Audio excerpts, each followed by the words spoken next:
আসসালামু আলাইকুম দেশ বিদেশের বন্ধুরা সবাই কেমন আছেন। এটা হলো আমাদের শিবরামপুর হাট। শিবরামপুর হাটে দেখেন মরিচের মেলা। মরিচ ভাই, মরিচ কত করে কেজি? 280। আর ওইটা 380। এটার ভিতরে পার্থক্য কি? দেশি ইন্ডিয়ান।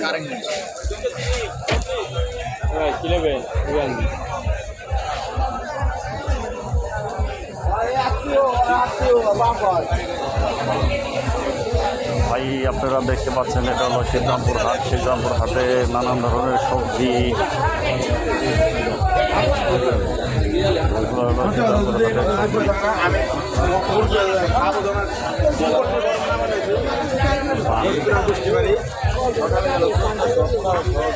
পানের বড়া।